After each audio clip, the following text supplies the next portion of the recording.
Thanks, Stephen. Hi, everybody. Welcome to OWASP Vancouver's April 2021 event. We have our speaker is Tom Alcock, and Tom is going to talk about how to approach security job applications successfully and landing interviews. He was on the panel at our February event, and the community wanted to hear more, so we've brought Tom back. And Tom, on that note, I'll pass it over to you. Thank you, Farshad, and yeah, thanks for inviting me. Like the joint chapter meet last month was great and very much enjoyable, so I was really pleased to be part of it. And Jeevan and I connected offline with the idea to kind of follow up and speak with some of your community members, and yeah, be part of the OWASP Vancouver chapter event. So yeah, thanks for having me first and foremost. I've got a presentation put together, and I think kind of I'm going to run through that very shortly, but I think the last event was so kind of back to back, which was great. There were some incredible speakers, but there was no real time. I think I had maybe a window of a minute for kind of Q&A. So my next hour was me just inboxing and replying to people with questions. So I'm going to leave kind of pretty question heavy at the end. And like, I know that with Lucas not being able to be here, like we'll probably have that kind of, I don't know, 30, 45 minutes opportunity. So yeah, please ask any questions that you do think is relevant. I'm just going to share my screen if that's okay. I've done a little bit of presentation for you guys. So I got access now. Thank you. Okay, so for those that don't know me, I run a practice out of the Bay Area, which is cybersecurity staffing and consulting. So the consulting practice is mainly helping businesses with kind of virtual CISO practices and to market programs like SOC 2, CCPA, GDPR, and other compliance standards. But primarily the business that we operate on and really focus on is scaling businesses, startups from kind of Series C onwards with ICs and senior level leaders, so kind of director right up to CISO. I've been in headhunting and staffing now for over a decade. You'll hear by my accent, I'm originally from the UK, and I worked with a large PLC and managed teams across Birmingham, London, and Dublin, Ireland, before relocating out here. So the business only works for cybersecurity hires. Separately to running this business and having teams of recruiters that work for me, I am very invested in the community, and it's really, really something I'm very passionate about. And that's how Jeevan and Farshad and I have been kind of come to be connected through actually members of the Bay Area chapter. And I'm involved in things like B-sides, and I can talk to IC Squared. And lastly, just for anyone that's maybe not kind of in their professional journey and 3, 4, 5 years on, I also am involved in a community college over in Oakland that gets people from unconventional backgrounds. They put them on a 2-year community college program and moves them into cybersecurity. So not only am I passionate about the heavy lifting stuff like staff level ICs and CISOs, I'm also really passionate about kind of moving that talent gap forwards and the future of tomorrow, investing in them now. And some of the incredible stories we've had from Merritt College is people from, like, I don't know, from the service industries, bakers, butchers, electricians, that have kind of things like, I don't know, project management skills. They have good empathy. They have kind of by nature this inquisitive approach to things. And with that education, we move them through into this program. And my role is to work as the board member, is to find them internships with companies like Zoom and some of our other tech companies. But anyway, today I'm going to talk about hacking your job search. And the core areas that I'm going to cover today within that are so how to network with the right people to find the right job. I think first and foremost, everybody here is networking in their own right. And Dana was just talking about kind of, actually, sorry, it's Farsha was saying about getting back to the opportunity of like being in person and able to attend events and conferences and all that fun stuff that we all can't wait to get back to. But we've all taken that first step. We've been part of the OWASP chapter event and we're starting to network. So but it's like, what else can we do to help right now invest in community work that will find us jobs 3, 6, 12 months down the line, because it's a really important piece. Next thing will be around, should I work with a recruiter? I'll address some of the kind of primary elements of kind of working with let's call it an agency or external vendor versus your on-site talent program, and why, kind of the pros and cons of doing that, and the value that a recruiter can bring to somebody's search. The third area we'll cover is how to optimize your resume and LinkedIn for hiring managers and for recruiters, just to make sure that when you are applying for jobs, that you're put your kind of best foot forward and giving yourself ultimately the best opportunity when you are interviewing, or to get that interview. And then finally, I want to talk about kind of how to prepare yourself for an interview.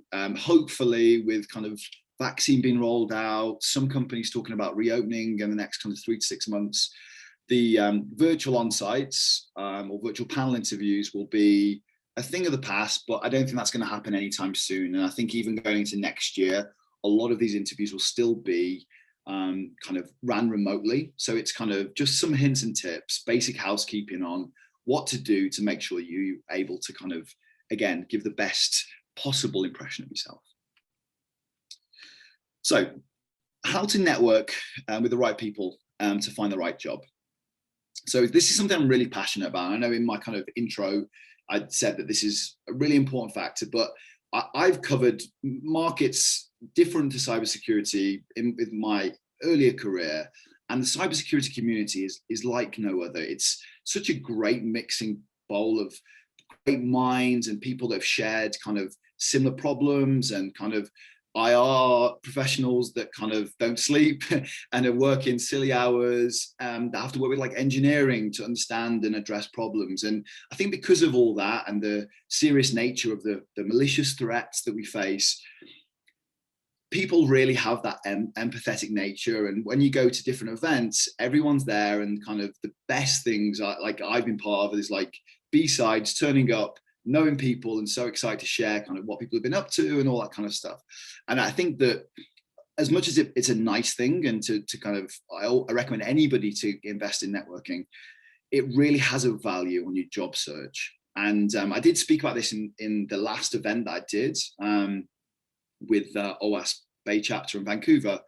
There is now, within my job, when we're doing job qualifications with people, there are companies that put a value on people that are invested in the community. So there's the cybersecurity kind of celebrities of the not Instagram world, the like GitHub world, Twitter, and now kind of Clubhouse, that they get this notoriety because of the right things they say at the right time, but also they're just consistent touch points, and they build up this kind of profile, and people recognize them. Or they talk at events. They talk at these big events like RSA and DEF CON and Black Hat and such. And that comes with an actual tangible value now. So a very simple request is, I always get the what do we call it? The purple unicorn, which is worked for a FANG organization, so a Facebook and Apple and Netflix and Google, with 15 years of experience, ideally a diverse candidate, which very quickly is that doesn't exist. So let's be realistic with that. But one thing that always has started to come out a lot more recently is we want somebody that can bridge, insert kind of tech company's name with the community, because we want to kind of attract and bring in great talent.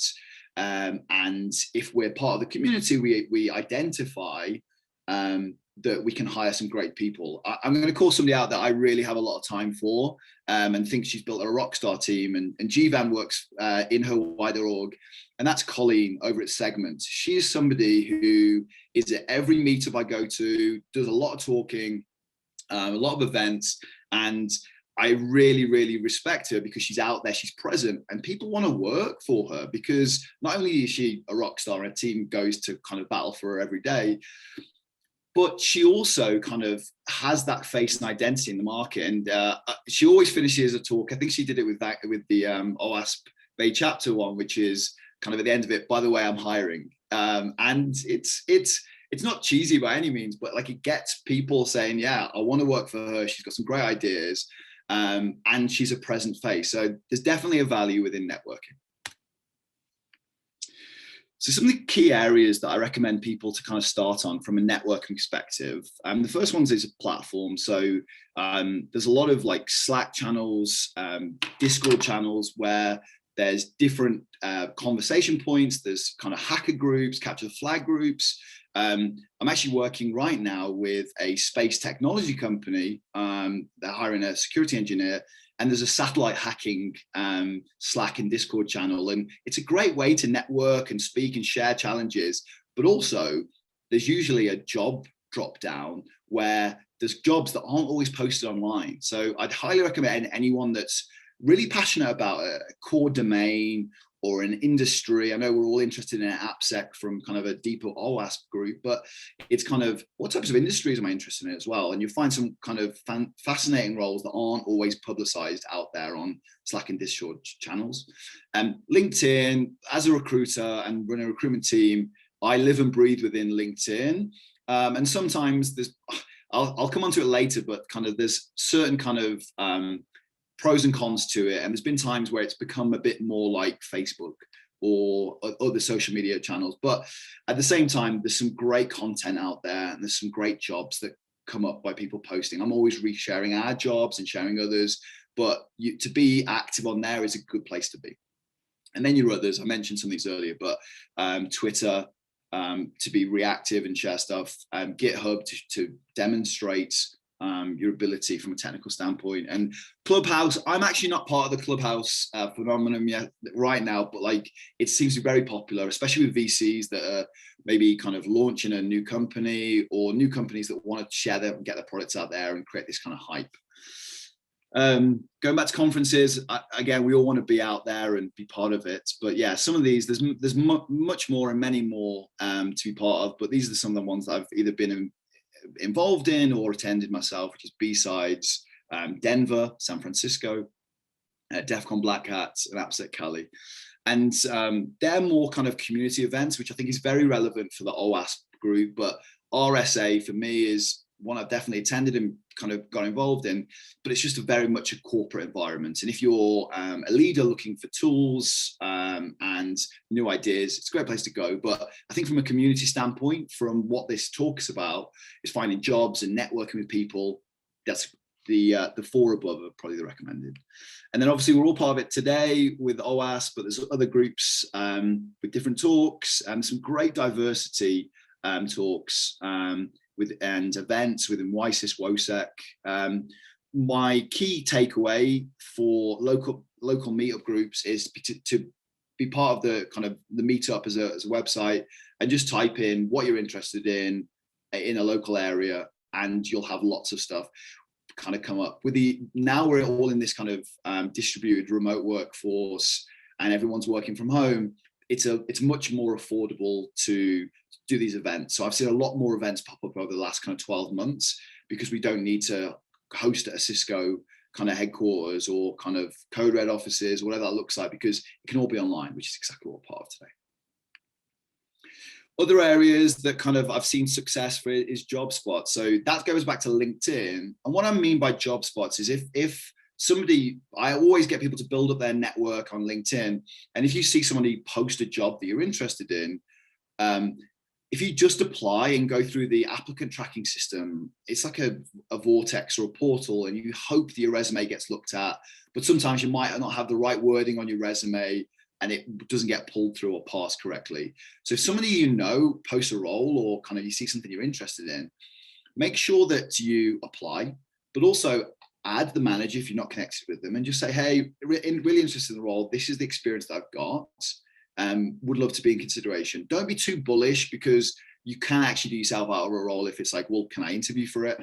But just be kind of humble, nice, open approach. And if you're not a fit or not the right role, kind of at least you're front of mind for a potential other role in the future. If bug bounty programs, hackathons, CTFs are a great way to not only kind of hone in on your technical skills and be part of some of the community events, you can also get good recognition through that. And I shared a story at our last event about one of my customers, which is they're a huge data analytics platform. They're about to IPO, and the head of offensive security has hired somebody out of France because this person is like, I think like 2021. And for the last 2 years, they've just been kind of finding vulnerabilities in the company's website, and keep on finding these bugs. And eventually the manager just said, you're really good at this. Would you be interested in a full-time role? And kind of, they were only looking for hires in San Francisco. And now they've hired this young chap that's kind of hasn't finished his education and has now got a full-time job with a kind of a unicorn technology company, which is really exciting. And then lastly, kind of, I think a great place to approach jobs is kind of having a mentor or working in a mentorship program. I think that if you have a mentor, and I can speak with anyone kind of offline about how to approach mentorships and how to get some like a mentor in the market. But what I would say is a good place to start is identify someone that you respect and does interesting work and is the person or people that you want to kind of aspire to be professionally. And it can start with a conversation of hey, could I put 15 minutes on your calendar in a month's time or whatever, just to ask you some questions on how you got there. And that can turn then into, really enjoyed this time. Would you have time to kind of open up a mentorship with me? I really want to learn from somebody like yourself. But then you have another set of eyes working for you if you're looking for a job to see or navigate through the market of another role that might be relevant for you, that person that is, let's say for argument's sake, he or she is a CISO, and you're now kind of being mentored by this person. They're always on the lookout and networking themselves. And so you never know where that kind of can work through. So the second area we said we talk about is, should I work with a recruiter? Now, kind of, as you would expect, I'm a little bit biased, but there's certainly pros and cons to working with a recruiter. And we're going to talk through kind of working with a headhunting firm with us versus on-site, and they're both are kind of mutually important. And so I create like a benefits and a challenges of it. And I have spoken to some people in my community of the value that they see of working with a headhunting recruiter. I knew I was doing this talk, so I spoke with a lot of people that are quite senior and have recently been placed by a recruiter or ourselves, and I asked some questions around where they see the value of a recruiter. But from a benefits perspective, a good recruiter that ideally specializes in cybersecurity or kind of similar fields can bring a multitude of positions across a plethora of different companies that hire within security. And so what that means is that one headhunter that you know and trust and has been ideally recommended to you can represent you to multiple firms. And so what that means is you're just having one conversation for potentially 5 or 6 applications. And so that saves a lot of time, a lot of effort. And it just means that you usually, a recruiter circumnavigates a talent team. They're obviously part of the process, but you don't have to have these kind of every time, if you speak to every different company, another conversation with a recruiter on site, which if you do, usually they're like 30 to 45 minutes, which one-off is fine if you're not applying for lots. But if you're doing like five or 6 job applications, that's a huge amount of your week for a role that you might not be interested in. So the beauty of working with a recruiter is they can give you the warts and all story of the company, where they're at now, where they're going, what the hiring bar looks like across multiple roles. And you've got one point of contact. You don't need to kind of keep on applying for different roles out there.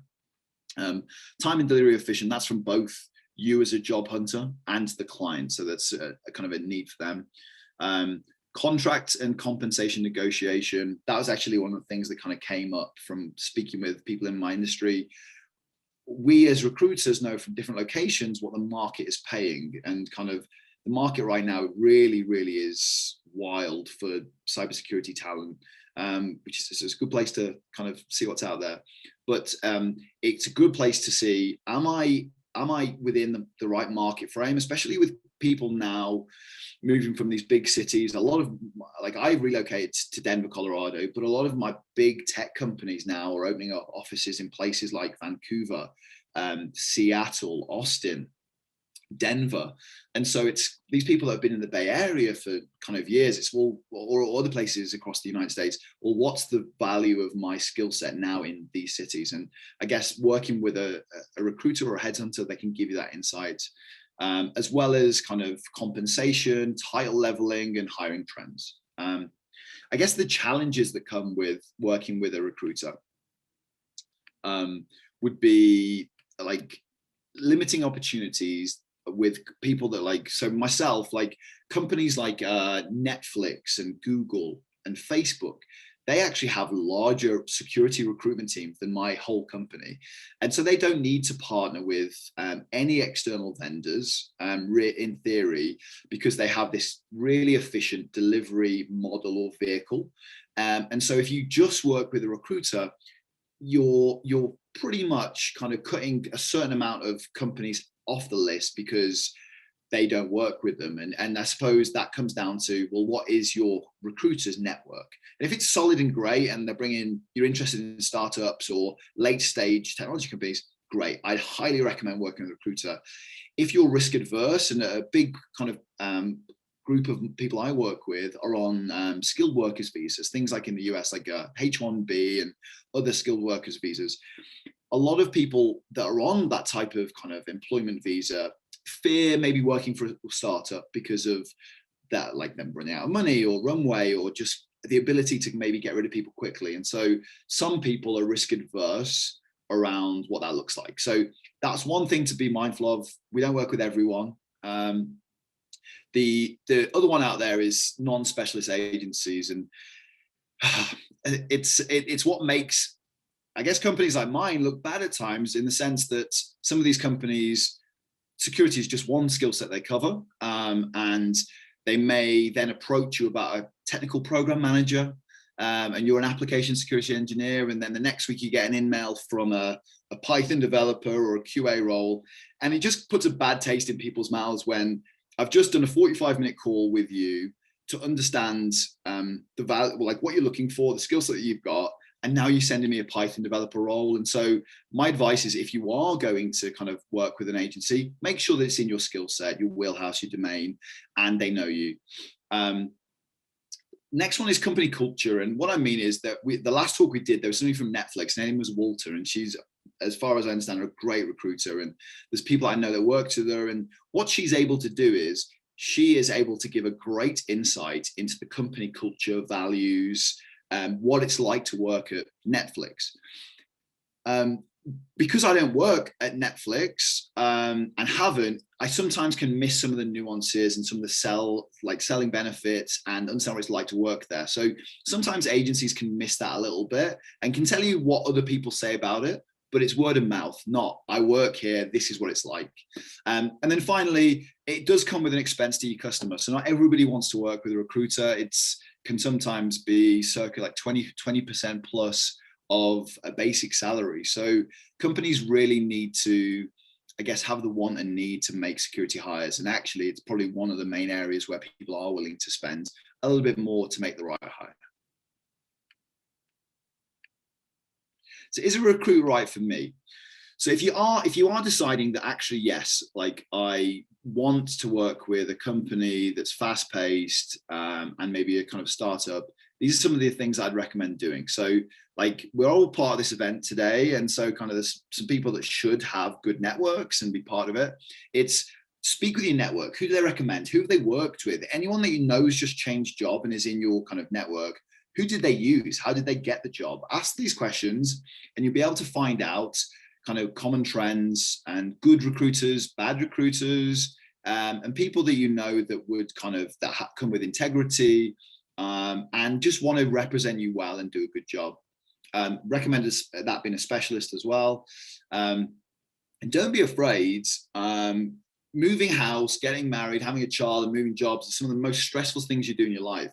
Don't rush into it with both feet and trust a recruiter if you're just going to work with one without doing a couple of interviews. I love being put on the spot saying, what's the value of working with Code Red? Or the same with my kind of recruiters, because it shows this person's cares and is committed to making the right move. So a couple of things. I did speak to people in my network to ask them, okay, kind of when you've worked with a recruiter or somebody recently placed, what are the most important thing? What do you feel the value of a recruiter is? And the common trends kind of came up. I asked a lot of people on LinkedIn about this.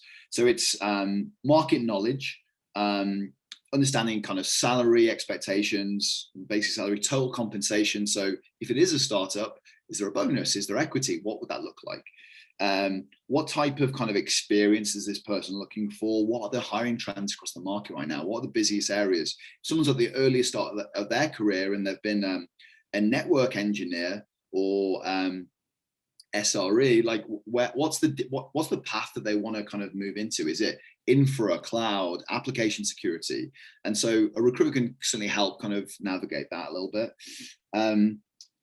One bit of feedback we got was partner with your recruiter. Make sure they understand you, understand your experience, your education, your certifications, like your professional ambitions. What do you want to achieve in your career? And like, what's your industry presence? Like, are you investing in the community? Do you do stuff there? Because once they understand that ultimately a recruiter is a lot of networking and understand requirements, but it is a sales job. So if they can understand all those elements, they can credibly represent you to customers, and they're not speaking about a resume and say, open that resume, they're great. It's a real person.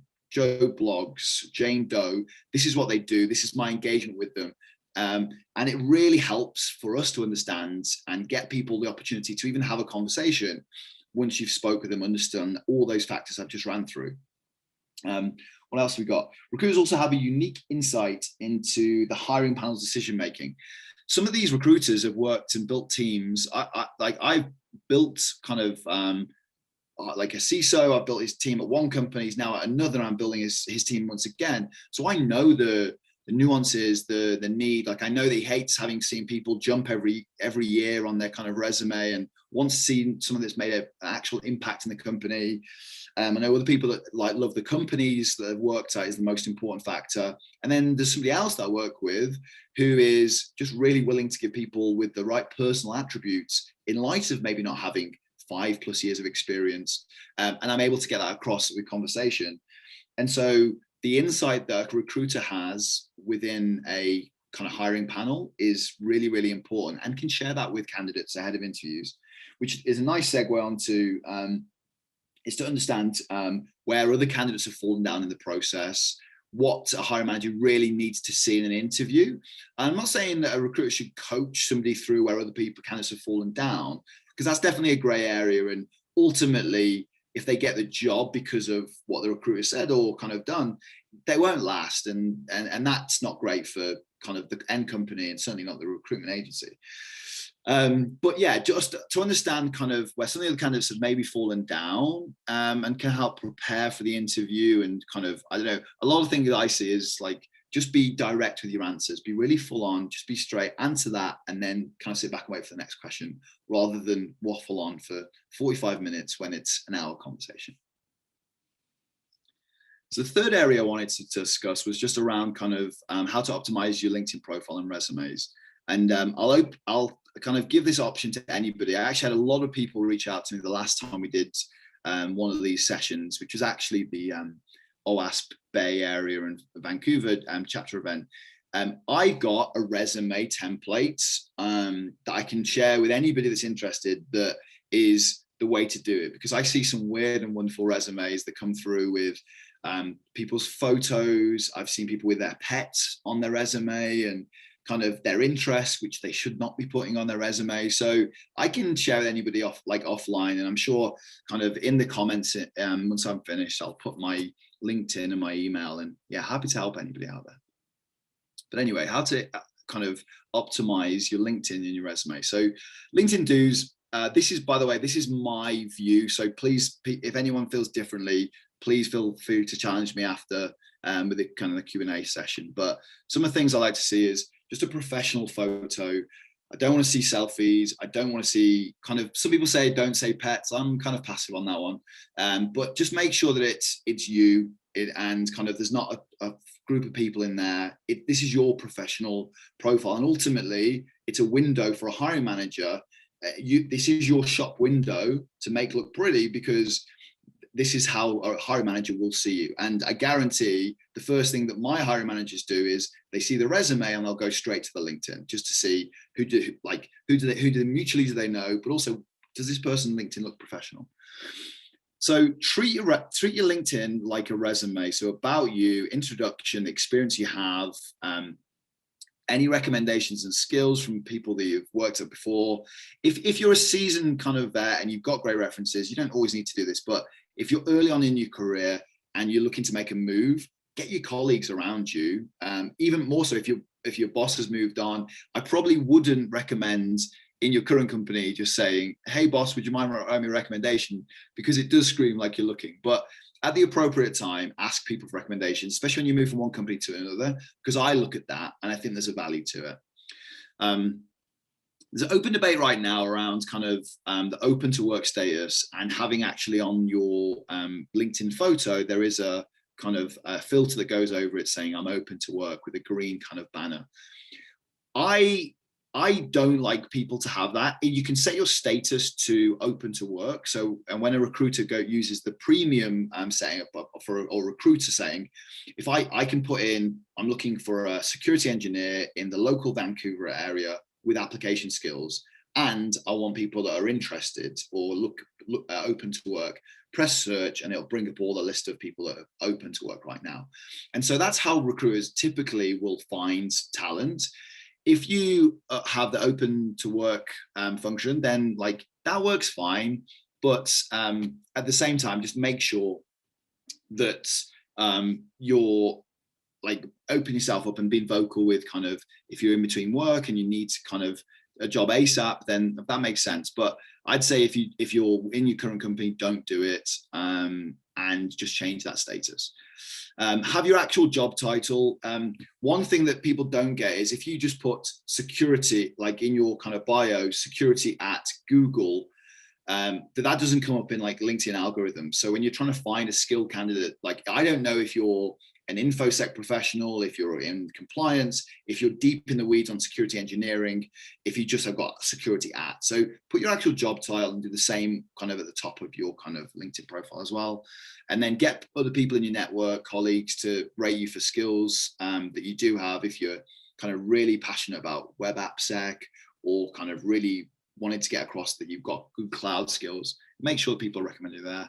And then companies that you're interested in, make sure that you're following, especially if you're applying, because when a hiring manager looks at you, they can see you're already following that and you're taking a natural interest. So LinkedIn don'ts, for me, don't attach your resume to LinkedIn. Like, we're all security professionals here, or at least want to be within that space. And when you start opening up like personal information, like your number and your email, like kind of, I don't think that's great. And there are like the recruiters that we're trying to stay away from that are non-skilled are going to get you details and just kind of cold call you.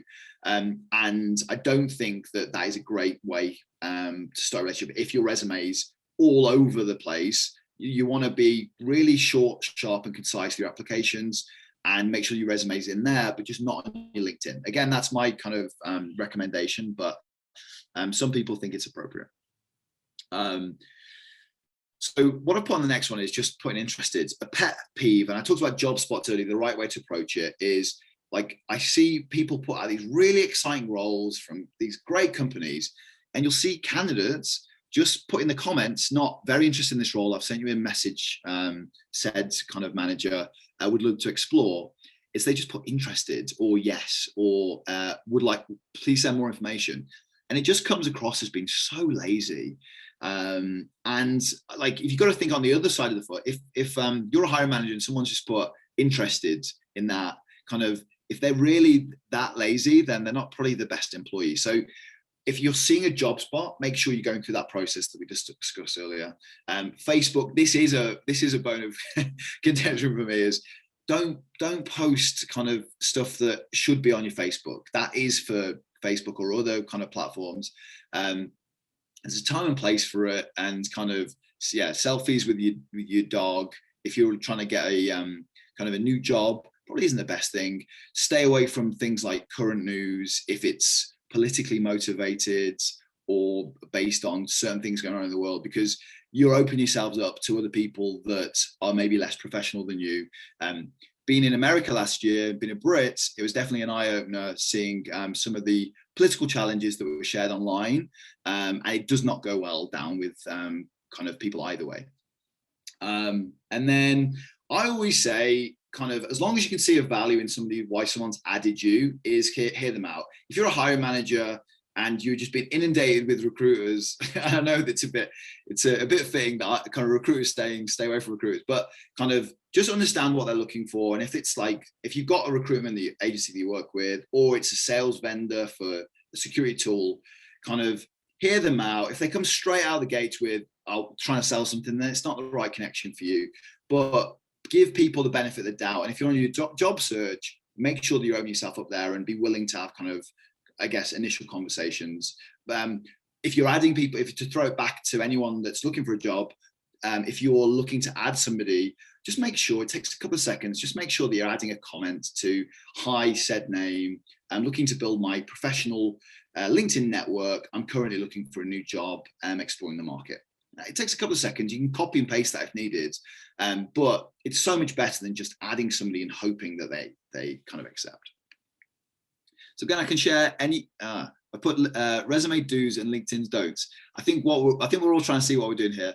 It's meant to be resume do's and don'ts. But anyway, short and sweet for me is a good resume. There's war and peace on a resume is something that nobody wants to do. I've had hiring managers decline resumes, which is a bit kind of like not ideal, that people are kind of declining without really reading into it. But if your resume is 4 or 5 pages, like, kind of, we don't need to know the depth that you're going in. Short, sharp, concise. And again, I can share this resume template after, but it's personal information, which you should kind of name, email, contacts, social media like GitHub, LinkedIn, your professional achievements. What are the things you're most proud of that you've achieved professionally? 4 or 5 bullet points, followed by some of the technical skills you've gone. So like some of the different programming languages, some of the kind of certifications you've got, and then run through your company title, employment dates, of some of that kind of work you've done. And I always put like education and things like CISP and other certifications at the bottom of the resume. And the key don'ts for me are, don't list every technology. People do it because they can't get their resume through to certain ATS systems, which stands for applicant tracking systems, which a lot of companies use. Greenhouse is a very popular one that people use. And you put your resume in and they don't always filter through unless you put all the skill sets. But if you're applying directly to a company and you list everything, it actually undermines the skills that you do have if you've just listed everything and you're trying to get a job just within one kind of niche area.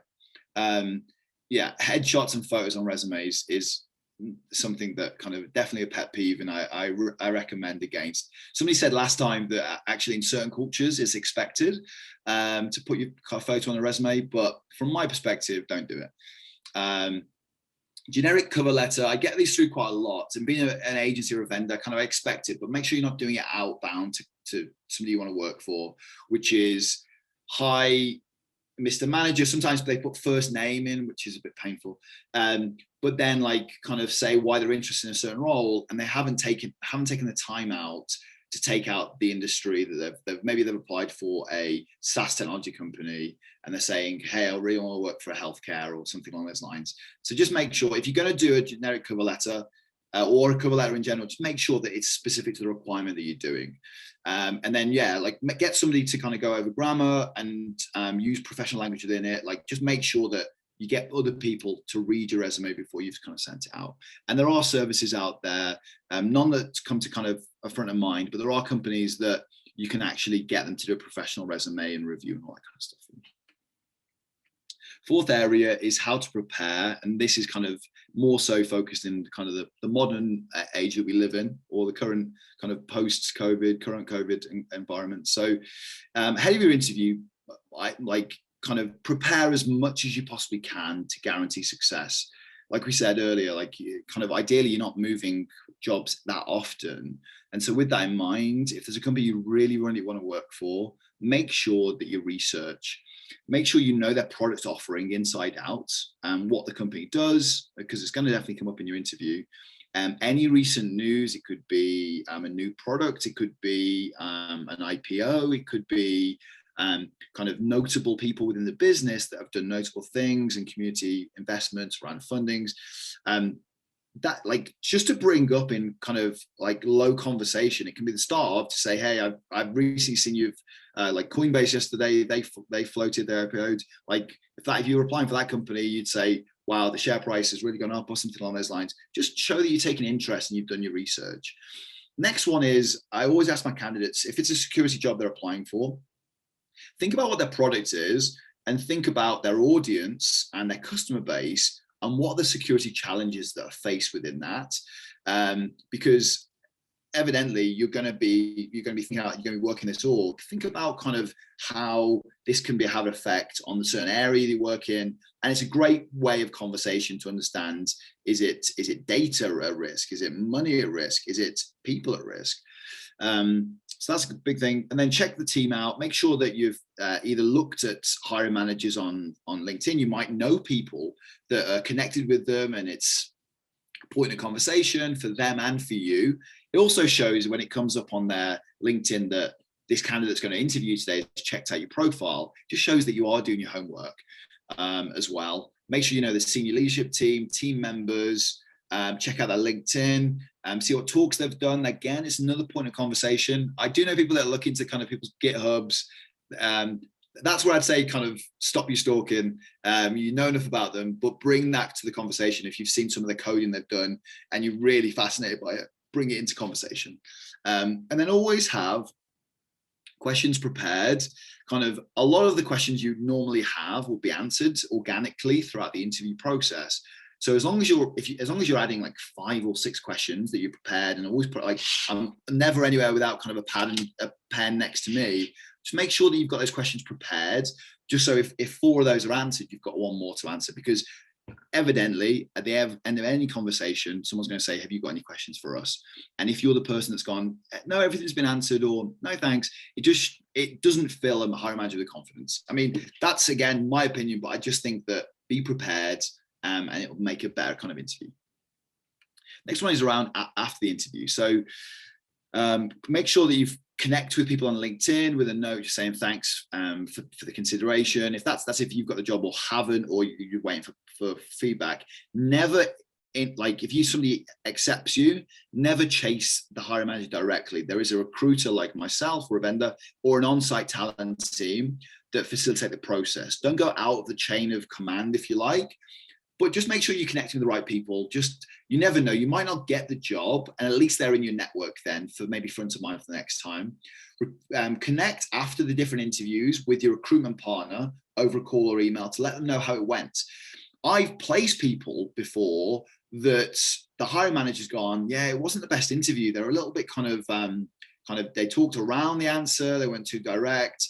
And I spoke to the candidate and they've gone, yeah, my mind went blank. This is the path I was trying to get onto, but I just didn't have enough time to answer it. And like, people understand that we run out of time in interviews. And if that feedback aligns and you give that to a hiring manager, then maybe they'll give them a second chance. And like I say, I've kind of, interview nerves can make a difference. And sometimes the perfect answer doesn't come. But if you give that feedback to your recruiter, hopefully they will be understanding you, like I talked about earlier, the value of working with a recruiter. They understand why you may have fallen down and can represent you well to the customer and potentially get you another chance. But also for you, it's to understand kind of, well, how did it go? What my areas of development, if you didn't get the job, and get feedback, especially if you're applying for lots of jobs, you want to know where you have kind of fallen down. With that relevant feedback, kind of, if you did talk around the answer and they want someone that's a bit more precise, if your coding wasn't up to scratch, well, you need to do kind of more work on said program. And there's such a value in connecting with that talent team and recruiter to understand, okay, I didn't get this job, but what do I need to do to get the next job? Because kind of it can be an evolution if you haven't interviewed for quite some time. And then just remote kind of hints and tips. I could tell a lot of fun stories around interviews that maybe haven't gone so well last year's because of kind of, I don't know, offensive things in the background, animals running in, and kind of people not being prepared, which we're all human. We're all at home now. Like, people do expect this. So there's some flexibility with it, but kind of just think about your environment. Think about what your background looks like. Think about, like, kind of speak to your husband, your wife. Just make sure your kids are like, I'm on an interview, just give me 45 minutes to make sure to not kind of run through, and then be present. So I've had people fed back last year that they just like, they're not on the video, which kind of, I don't think that matters too much, but if you are on your video, just be present. Treat it as an interview. Treat it like you're in the room with the person, and kind of give eye contact, which is kind of a weird thing to say, but look into your camera when you're trying to explain a point. Don't be on your phone, like don't be looking down, don't be distracted by something else, like just be present and give your best possible kind of example of yourself. And I think kind of you do well there. Last one is just think about what to wear, but your tech kind of like people are late to interviews because they've forgotten to update the newest version of Zoom, or they don't know how to use Microsoft Teams, or their laptop's dead. So just have the foresight to know, I'm taking myself seriously. I'm prepared 15 minutes before the call. I'm ready to go. And that's it, guys. I feel like I've talked and rambled a little bit there, but I'd love to open the floor to kind of questions and such that anyone might have. Thanks very much, Tom. That was a really good presentation. Very informative, even for me that have been in this game for a while. Just listening to some of the stuff that you mentioned was very useful. Thank you. Let's see on the chat here. There's lots of conversation going on. Dana was saying something about hundreds of resumes coming in. HR filters for several characteristics like search to prioritize. Yeah. If people have any specific, there's a lot of stuff that's been discussed on there, and I'm looking and see going. Yes, Amaran, go ahead, please. I've got a question. So, Tom, you talked about how some of the open positions might not be publicly listed or advertised, and I've definitely seen that firsthand, but I never understood the reason. Like, why would companies be doing that if they want to attract like more people potentially? Yeah, great question. So there's a couple of different factors. So sometimes it's that there is a very strict process that a lot of these companies have to go through to get a role kind of signed off. Okay, now sometimes hiring managers need that talent to come in. Let's say that, I don't know, let's say there's been a breach and they need people on board really quickly from an IR perspective. What they start to do is they front end the role, and we'll speak to somebody like myself and say, I need these hires ASAP. We're working through getting the role signed off on the company website or their LinkedIn to then get stuff out there. But that takes a bit of time, and you have to get like the job spec fully signed off by procurement, HR, finance, and then budget. So that's like a moving vehicle that you have to kind of get done. And so one of the reasons is that there's urgency around it, and they just haven't got to that point. Other areas are like, I mean, things like if somebody is in a role and they've maybe moved on, or they're in a senior capacity and maybe are being let go, then there's a confidential search around that as well. And then that's a whole different conversation. Is that the right role for me? If somebody's been let go, like, do I want to go in there? And then sometimes it can be very, very frankly that there's not enough. Like, there's a company we're working with right now that's like a pretty decent startup. They're well funded, but they don't see the value of posting their job postings on LinkedIn, or don't have enough hands to put on their website. So, which can come across as maybe laziness or just not enough kind of skill. But it's a lot of these reasons around that they just like, it doesn't exist, whatever. I do get pushback in one sense, Amarin, in the sense, well, kind of why is it that your firm are working on that role when it's not on the website and everything else? And it doesn't, like, it's a typical question of like, does it exist? Like, what are they looking for? So kind of there definitely is pushback, I get there, but it does happen, and it's quite common from my eyes. Cool, thanks. Thanks, Tom. What else do we have on the chat? Let's go up here. Good tip on the job title. So there was a conversation about certifications. I don't know, Tom, Yes. if you had like thoughts around that. Do certifications matter? Yeah. Yeah, or how they matter. How they matter. Yeah. Oh, let me see if I can pull up. So I did a poll. Let me see if I can bring it up. I did a poll on LinkedIn for a talk I did for IC Squared around. Let me see if I can get it. Around what the most respected certifications were, and also like if they matter, right? Let me just see if I can bring this up. Okay, so yeah, it was around like what the most popular certifications. So the 5. This is for starters. So the talk was around breaking into cybersecurity, or when you're in it, what's a good place to start. So it was CompTI, ISACA, IC squared, security systems, SIP, and then like CISP as a more advanced one. I don't think the certifications kind of matter too much to get the right role, but in light of, or in lieu of not having the relevant experience, it's a good place kind of to say, I've done this course. I think if you can demonstrate in your resume that you've worked on a problem and overcome it and are able to articulate that in an interview, then I think kind of that probably has more strength than some certifications. But believe me, it's a continued source of debate. Is, do I need it, and what's the value of it? So I see that a lot, and I definitely see pros and cons. Yeah, totally. Someone's actually, Brian's actually just put it, and I think that's a really good point that Brian's made, is for certain gatekeepers that don't understand security and are only looking for keywords. So let's just say your typical on-site recruiter. Then for HR or the ATS systems, they need to, like, if it says that in the job spec, they won't look at a candidate that doesn't have it. So I think for certain companies, yeah, I think that if you're working and applying directly, then unfortunately, yeah, certs are going to get you through the door. Whereas if you kind of, I don't know, are able to work with somebody that like myself or kind of other vendors kind of that can understand and represent you, then kind of you can circumnavigate that a little bit. But yeah, again, it's definitely a debate.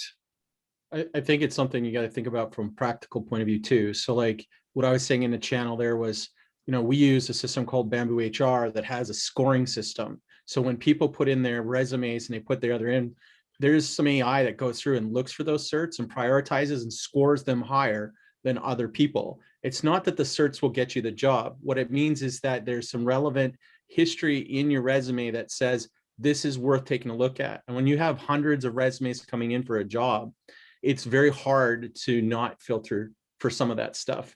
But it's only going to get you through that first filtering until it gets to, the team that's actually going to do the hiring, because then experience is going to trump any kind of piece of paper that you got. Totally agree. Yeah. Other questions? Let's take a look. Yeah, so interesting. I've been in this business for a while, and I'm, the first time I was in a hiring position, I just noticed that it didn't necessarily mean that the person knew what they were talking about. But there are certain certs that are quite important. Like I know that there are CISSP is one of them. There are certain jobs that you just can't get without it. I know certain government contracts or whatever, they'll just be like, you need a CISSP. And when I worked at the bank, they're like, you got to go get the CISSP. I was like, okay, I don't like certs, but I'll do this. So in fact, that's the only cert that I have, because I was made to go get that. So, but let's see here. Yeah, no other questions on here. But Tom, thank you so much. It's been a great conversation. We really appreciate you presenting to our group here. And I guess we can take a couple of minutes break. What we wanted to do next after this was to have that sort of birds of a feather technical conversation, entertaining topics from the audience. So, feel free to turn on your camera, participate. I'm sure there are others. We want to actually get everybody here to participate in the conversation rather than just a few of us driving the discussion. So yeah, this is our time to chat about application security and any topics that are top of mind. Good time for announcements. A time for announcements. Yes. Where's Jeevan? Jeevan, where'd you go? There you are. Can we make some announcements or what? Yeah. So we have a big announcement. We're teaming up with OWASP Victoria and OWASP Portland. This, I guess it would be summer. On June 19th, we're going to be doing OWASP Pacific Northwest. So we're going to be focusing our efforts, collaborating, and making sure that we can deliver a great conference for the Northwest region. Yes. And there's one more announcement. Full day event, right? It's a full day event. Yes. Yes. Saturday, June 19th. It'll be probably pretty much, we're going to do it the same as the BC Day one that we did back in October, not an actual BC Day, just to make things confusing. That was, we did that from 10 a.m. to 4 p.m., which worked fairly well. I think that's what we're going to do on a Saturday. But there's one more announcement. Jeevan, do you want for the next OWASP May 20th? Yes. So I'm going to dump the survey link for this for this talk in the chat, and we just open up the meeting event for May 20th event. We have Jeff Williams of OWASP fame will be joining us to do a talk. As well, we have is Bipin going to be talking about security for microservices. So a lot of exciting talks coming up. So we were talking earlier with data about ASVS. So Jeff Williams is one of the guys that started this ASVS. I think it was the ASVS guy, and he was also the chair for OWASP since the beginning for a good 10 years or longer. So Jeff is a bit of a celebrity, and currently I think he had that, what was that company, Aspect Security, and then he sold it, and now he's running Contrast. So, and then the other announcement is our sister chapter, OWASP Victoria, they have an event this Tuesday, April 20th, and our very own Amiran is going to present. So those of you who'd like to check that out, you don't have to travel to Victoria in person, you can catch it online and from any location. And Roberto posted that on the, Roberto, you want to post a link on the Zoom channel. You can also look up the OWASP Victoria chapter. They have a site within the OWASP GitHub as well. Yep, and please connect with Tom on LinkedIn. Provides a ton of great information and resources. Great resource when you're looking at switching your job. Thanks for sharing the link, Roberto.